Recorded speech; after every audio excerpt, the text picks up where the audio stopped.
Vamos começar então o programa de hoje com uma boa notícia, gente, porque foi anunciada pela farmacêutica norte-americana Pfizer e pelo laboratório alemão BioNTech a conclusão dos testes da fase 3 da candidata à vacina contra a Covid-19 desenvolvida por eles, a BNT 162b2, que está sendo testada aqui no Brasil. Os resultados apontam que a eficácia alcançada foi de 95% na prevenção à doença e não houve efeitos colaterais graves. Os dados, no entanto, ainda não foram publicados em revista científica. Já a vacina desenvolvida pelo laboratório chinês Sinovac Biotech, a Coronavac, é segura e consegue produzir uma resposta imune do organismo contra o coronavírus. A informação foi publicada ontem na revista científica The Lancet. Segundo a publicação, a vacina ainda tem a capacidade de produzir resposta imune no organismo 28 dias após sua aplicação, em 97% dos casos. O governador de São Paulo, João Dória, afirmou que o Instituto Butantan, parceiro da Sinovac nos testes de vacina no Brasil, deve receber o primeiro lote da vacina com cerca de 120 mil doses amanhã. Thaís Oyama, começamos então com boas notícias, né? Ótimas notícias, né, Paulo? Ótimas notícias. Tem umas não tão boas assim também, mas foi um dia de ótimas notícias sobre a pandemia, né? Na categoria dessas ótimas, você já falou as principais. A principal é que, pela primeira vez, uma farmacêutica apresenta os resultados da fase 3 dos testes, e esses resultados são muito bons, né? Eficácia, pelo que ela diz, e 95% de eficácia, o que não é pouco. Então, essa é a melhor notícia. Os próximos passos agora vão ser aqueles. A Pfizer vai ao FDA, que a Anvisa americana, vai submeter os resultados que ela já tem. O FDA lá tem até data para analisar isso, meados de dezembro. Eles já marcaram algumas possibilidades de dias para isso, mas será em dezembro.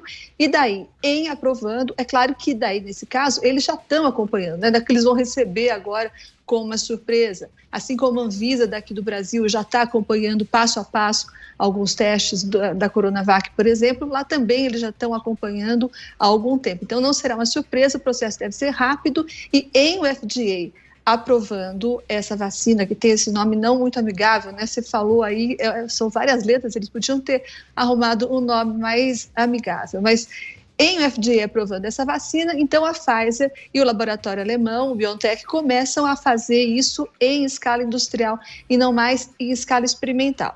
Daí, as notícias menos boas é que o Brasil não tem nenhum acordo de compra, por enquanto, com a Pfizer, né? O Brasil apostou em outras vacinas, apostou na Coronavac, caso de São Paulo, e apostou na vacina de Oxford, caso do governo federal. Então, isso significa o quê? Significa que a gente vai ficar no fim da fila quando essa vacina ficar pronta, se for aprovada, o que deve acontecer.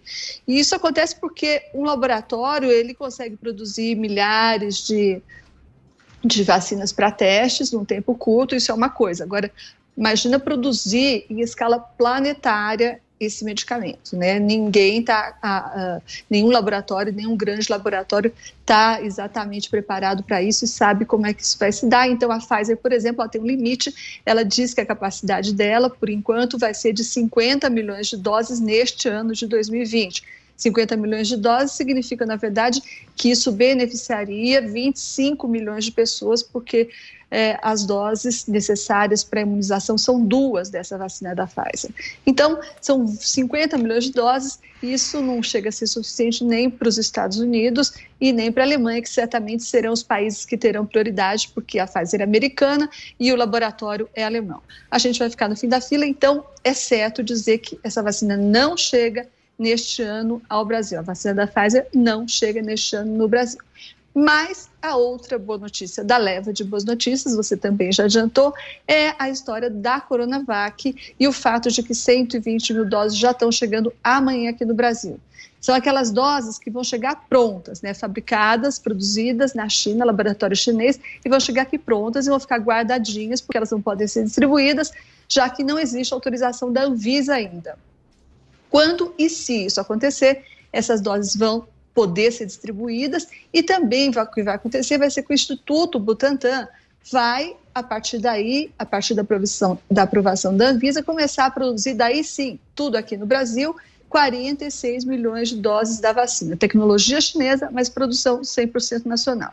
Para isso, ele precisa dos insumos que estão chegando até o final do mês, segundo disse o Instituto Butantan. E daí a vacina vai começar a ser produzida aqui no Brasil com a tecnologia chinesa. E daí, voltando à categoria das notícias não tão boas assim, para finalizar, a notícia não tão boa assim é que mesmo que uma vacina, qualquer vacina, ganhe aprovação da FDA, da Anvisa, etc., as coisas vão continuar mais ou menos como estão no que diz respeito às medidas para evitar e para se prevenir contra o coronavírus. Máscaras, isolamento social, essas coisas não vão desaparecer das nossas vidas, né? Isso porque as doses da vacina, qualquer vacina, como a gente viu, serão limitadas. E depois vai ter de haver uma escala de prioridades. Quem vai receber essa vacina primeiro? Obviamente, são os que estão mais sujeitos a pegar a Covid-19, os mais vulneráveis. Quem são os mais vulneráveis? Os idosos, os profissionais que lidam com saúde, então esses vão receber a vacina primeiro e os demais vão ficando também para o fim da fila. Então, vai levar algum tempo para conseguir imunizar a população, toda a população, o suficiente para evitar a propagação do vírus. Portanto, então, a volta à normalidade ainda vai levar vários meses. Josias de Souza.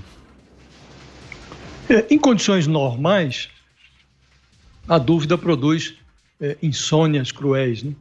Ao passo que a certeza vale como um tranquilizante.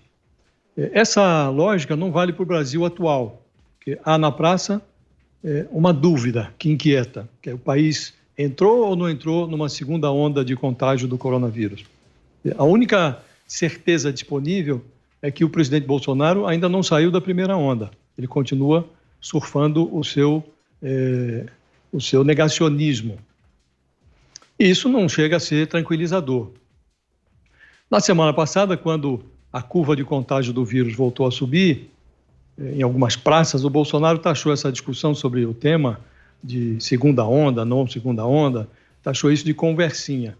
E os sinais de alarme estão crescendo. Depois de 60 dias, o número de diagnósticos e mortes por Covid estão crescendo em vários estados.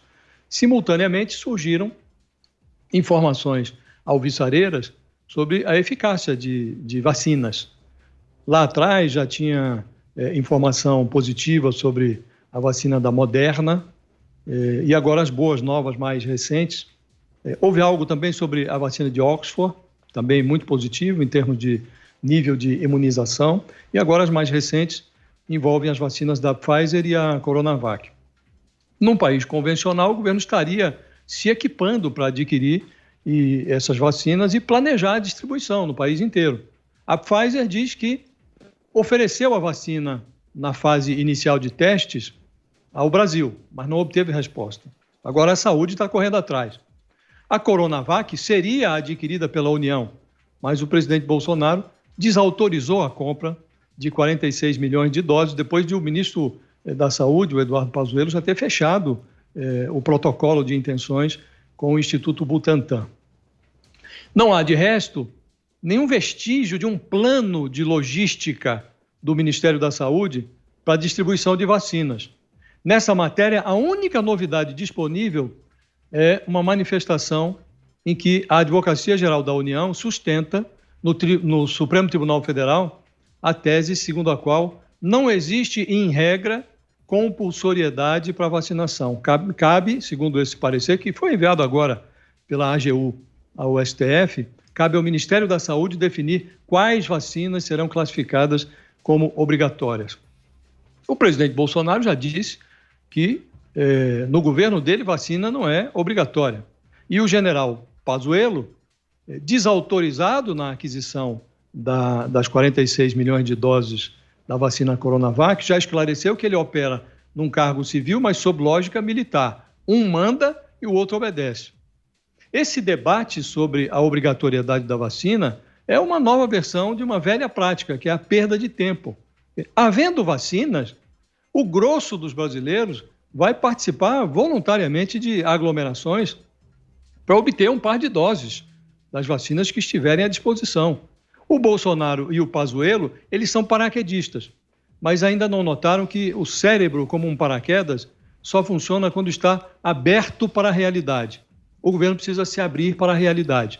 As vacinas estão chegando, o vírus continua em circulação e é preciso urgentemente que o governo diga: olha, este é o nosso plano, vamos adquirir estas e estas vacinas e vamos distribuir dessa maneira. Um plano. O general Pazuello é especialista em logística. Chegou a hora dele mostrar as suas habilidades. Paulo Figueiredo. Boa notícia, né? Eu gostei da notícia, acho que todo mundo aqui podia estar num tom otimista, porque realmente é uma notícia muito boa, tá? O mundo passou o ano inteiro se questionando quando essas vacinas surgiriam, e hoje a gente não tem uma, né? A gente tem aí 2, 3, 4 candidatas em estados finais que podem possibilitar que a gente, num curto prazo, eu diria, coloque o coronavírus para trás, né? Deixe essa história e esse ano sombrio para trás. Eu acho muito bom que tenham essas opções todas, porque a população escolhe qual vacina que quer tomar, né? Qual é melhor, qual se sente mais segura, ouve o seu médico, toma as suas próprias decisões. Eu acredito muito que o indivíduo é sábio para tomar as suas próprias decisões e também se quer tomar vacina. Porque eu concordo com o presidente Bolsonaro que ninguém tem o direito de determinar o que você pode ou não, o que você vai ou não injetar no seu corpo à força.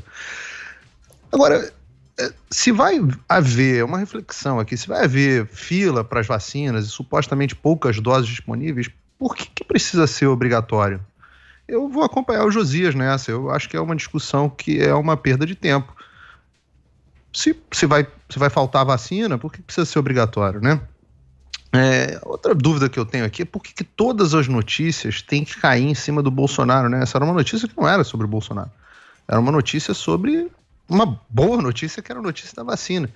Mas ela, até quando vem uma boa notícia, o pessoal dá um jeito de cair de pau em cima do Bolsonaro, em cima de uma suposta falta de vacina que pode acontecer. Agora, precisa ser todo mundo vacinado? Essa é uma boa dúvida. Porque a letalidade desse vírus, numa pessoa saudável, nas pessoas mais jovens, é uma letalidade baixa. É uma letalidade muito menor do que muitas doenças que a gente conhece por aí. Então, chega a ser, em determinados grupos, como nas crianças, uma letalidade menor do que a gripe comum. As crianças também vão precisar ser vacinadas? E se forem, vamos dizer que realmente você tenha no início, é normal que haja, um número limitado de vacinas, de doses disponíveis. Bom, você pode vacinar os mais vulneráveis que quiserem ser vacinados. E aí por que não podem ser levantadas as restrições, as máscaras, o isolamento? Tem algum outro motivo por trás disso? Porque se você tem os grupos de risco, e esses sim são grupos de risco, e a gente precisa tomar muito cuidado com as pessoas nos grupos de risco, se estes estarão vacinados com uma vacina que os protege em 97%, 95% dos casos, e os demais grupos têm uma letalidade baixíssima para a doença, por que não podem ser levantadas as restrições? Por que o mundo não voltaria ao seu normal? Eu não sei, a não ser que tenha alguma outra justificativa para essas medidas que não sejam só o vírus.